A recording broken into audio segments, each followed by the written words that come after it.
the Devil's Washboard. It was an unseasonably warm October night when Eli McKenna decided to take his two best friends, Mark and Jenna, on a little adventure. The three had spent the past few weeks reading up on local ghost stories, daring each other to visit haunted places around Kansas. But tonight was different. Tonight, they were going to Donmere Road. They had all heard the rumors, the screams of the 7 teenagers who died in the 1950s, the mysterious car wreck left behind as a grim reminder. Some said the road had a curse, that something unseen lurked along its 3 hills. Others whispered that the road itself was alive, waiting for someone foolish enough to challenge it. Eli was skeptical, but he wasn't about to back down.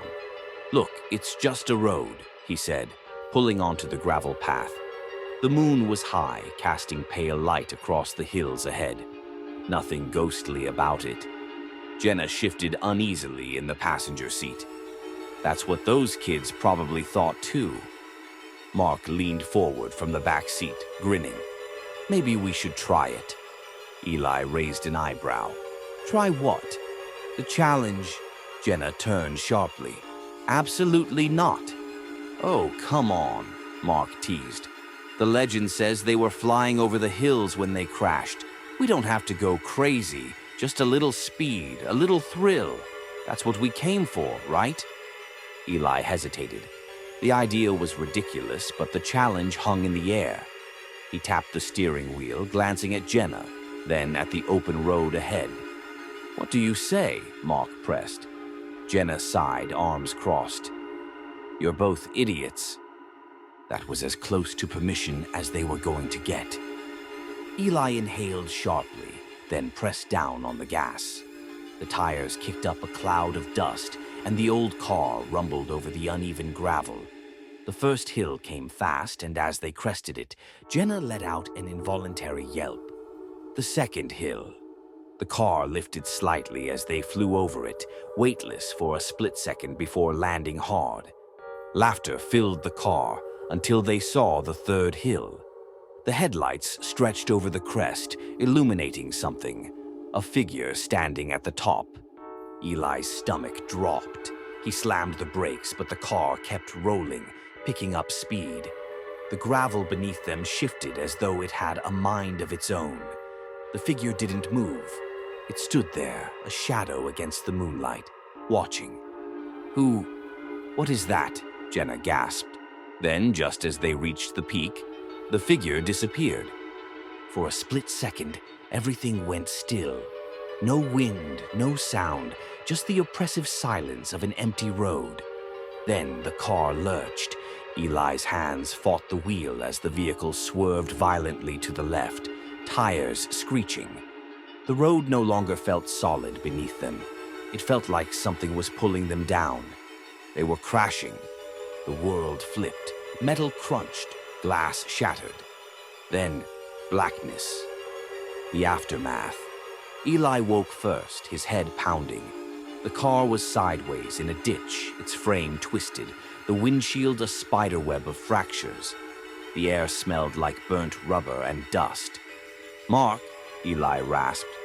No answer. "Jenna." A soft groan. He turned to see Jenna stirring, a thin line of blood running down her temple. She was alive, but Mark was gone. The back seat was empty. Panic surged through Eli's chest. He scrambled out of the car, ignoring the shooting pain in his ribs. The night was eerily silent, the road stretching endlessly in both directions. No sign of Mark. No sign of the figure. Then a sound. A whisper. It came from the darkness beyond the road, near the tree line. A voice barely audible but unmistakably familiar. "Eli, help me." Eli's breath hitched. "Mark." Jenna was climbing out of the car, unsteady on her feet. "Do you hear that?" Eli nodded, heart hammering. The whispering continued, a soft, desperate plea carried by the wind. They followed the sound, stumbling through the tall grass. The air was thick, suffocating. The trees loomed above them, their branches twisting like skeletal fingers. And then they saw it. The wreckage. An old, rusted-out car, half buried in the earth. Its frame was crumpled, the glass long shattered. But the most horrifying part? The doors were still closed. Eli felt sick. He knew what he was looking at. The original wreck. The one from 1955.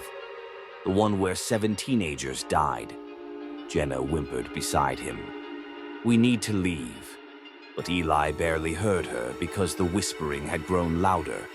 More voices, overlapping, coming from inside the wrecked car. Then, the door creaked open. Something moved inside. Jenna screamed. Eli grabbed her wrist and ran. They didn't stop until they reached their own car, breathless, shaking.